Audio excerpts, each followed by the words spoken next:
Hello, welcome to another Becoming a Modern Man. We are playing Revel Red once again, and our opponent is playing Birthing Pod, so this is the matchup I've got for you. Fortunately, we lost the roll here, so we are going to be on the draw. So we can get our opening hand up. So our opener is Goblin Guide, Eidolon, Lightning Bolt, Vexing Devil, and Shrine of Burning Rage. Looks like a pretty solid keep to me. Cool lands as well. Looks good. Well, it leads off with a Razorverge Thicket. Just going to run out the Goblin Guide. Getting for 2 here. Watch our opponent reveals a Spell Scout off the top, which is going to be kind of annoying. And he's going to run it out here. So yeah, it's going to be a bit of a problem. So it makes attacking with Goblin Guide a little more difficult. I'm going to run out the and not attack. I suppose I could have attacked with the guide and then bolted the Spell Scout, which is going to be the plan here. Just attack with both of my guys, and I'm just going to kill off the Spell Scout. I kind of don't want it around much longer. Taking a bit of pain off the Eidolon, but I think it's probably worth it, especially for killing off the very annoying Spell Scout.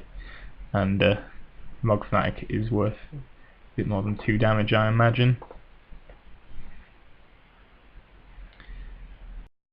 A Pride Mage, sorry. Just going to attack, see if he wants to trade.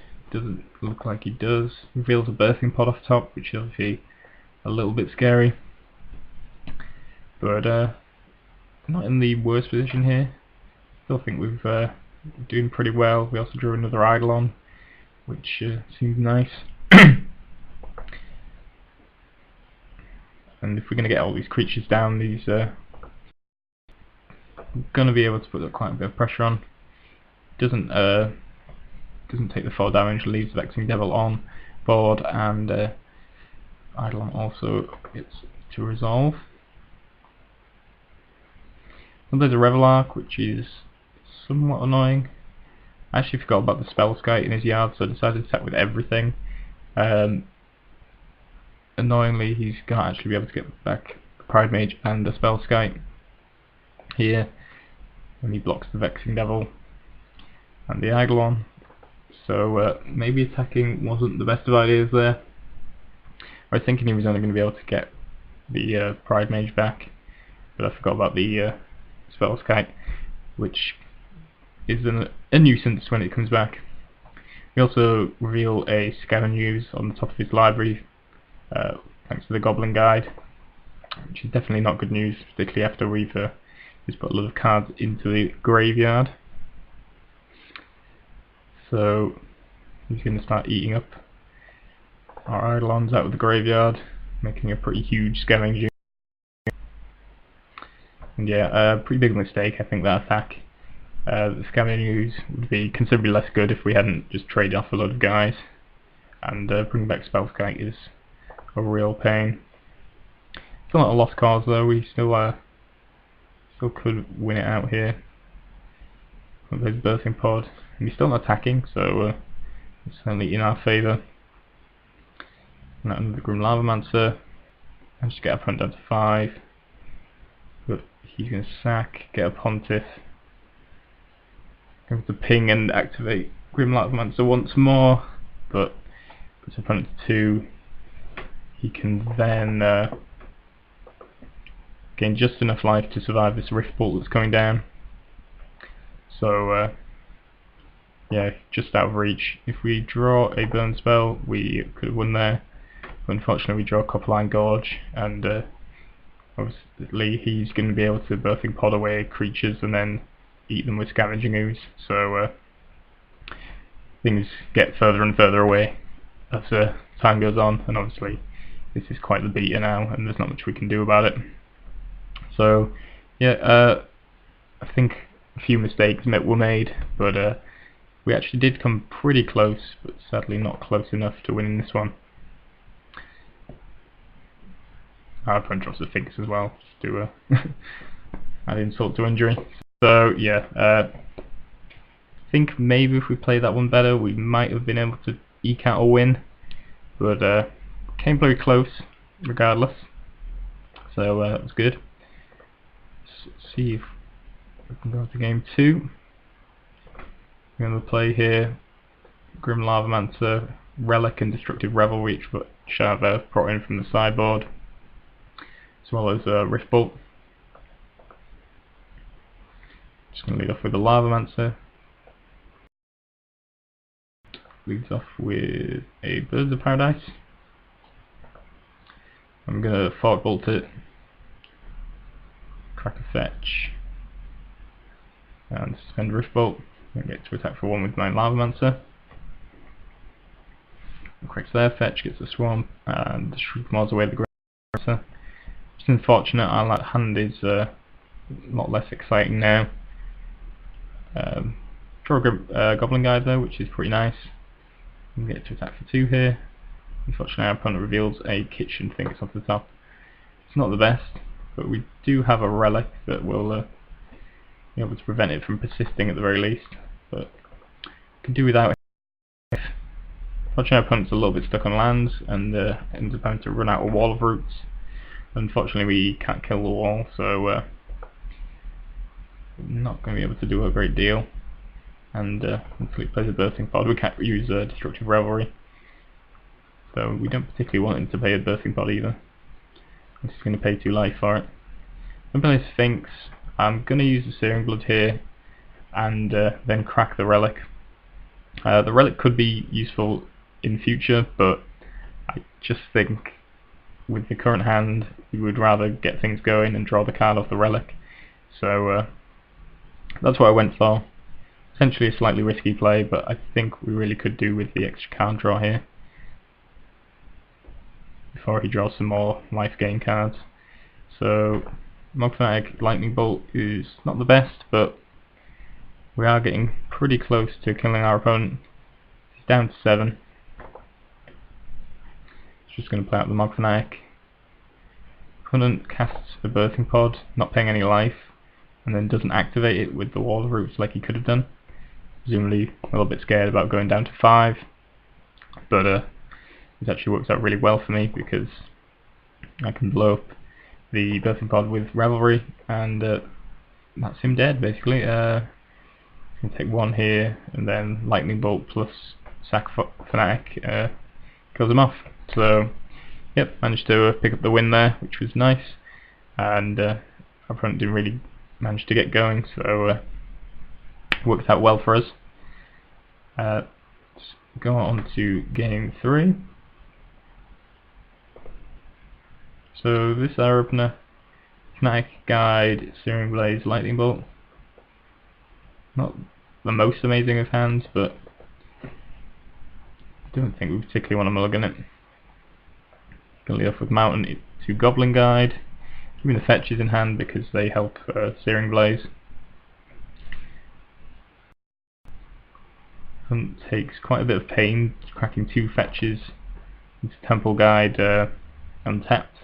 I'm not quite sure why he didn't search that up on the end of my turn to avoid taking life. Yeah, a little bit curious. I'm going to use Searing Blaze here on the voice. You can make the token and I'll attack for 2. And just takes it, keeping the elemental around, which is interesting. Essentially good for me. Pods up with a Wall of Roots, which makes Goblin Guide a little bit less good. We'll be able to run out Fnatic and a Lavamancer here. I contemplated running out the second Lavamancer, but after the game where he used Orzhov Pontiff to kill off my guys, I was a little bit hesitant about playing out the second Lavamancer.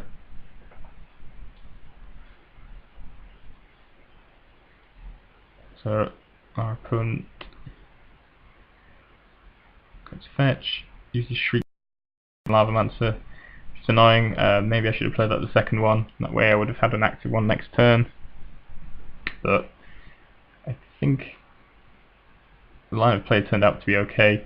If he'd played the pod and podded up Orzhov Pontiff, I would have been pretty unhappy.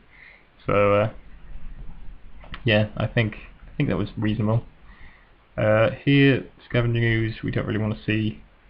It's gonna be a bit too annoying, so I'm going to bolt it. I missed an activation of Scavenging Ooze, as he could have put a -1, -0, -1 counter on the Wall of Roots to activate Scavenging Ooze once, get an extra life.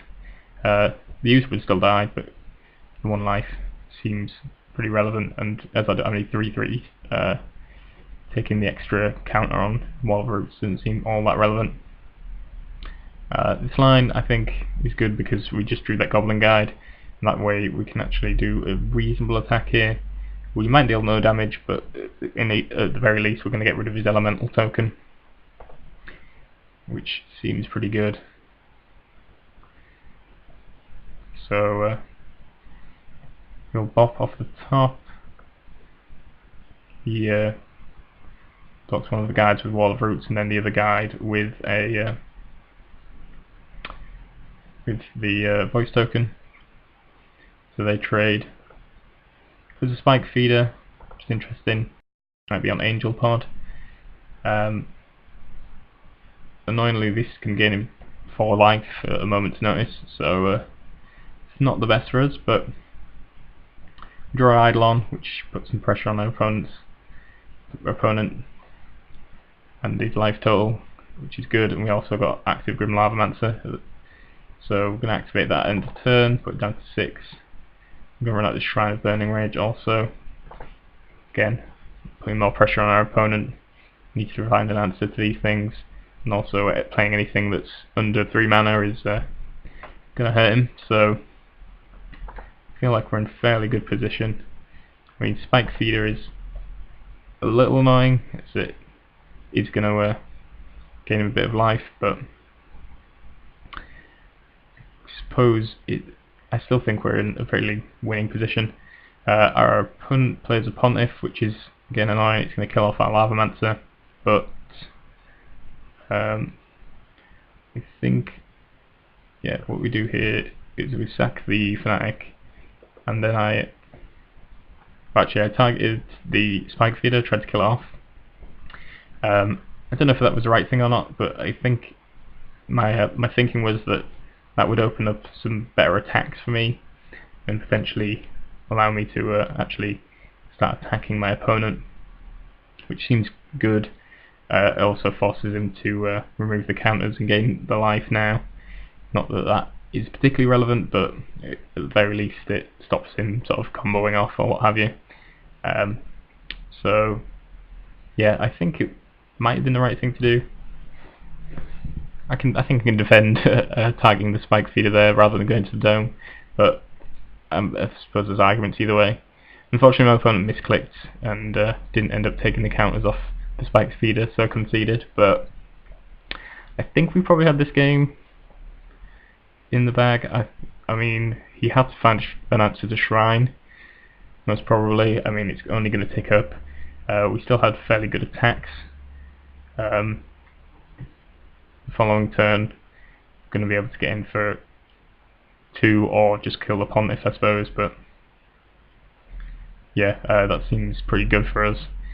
So yeah, I'm fairly confident we would have been able to win this one. Obviously any burn off the top of our deck as well is just going to add to the Shrine potential to kill him. So yeah, this match went pretty well. Don't think either of us played particularly optimally, but yeah, it was an interesting matchup, and we actually managed to pick up the win, so that's good.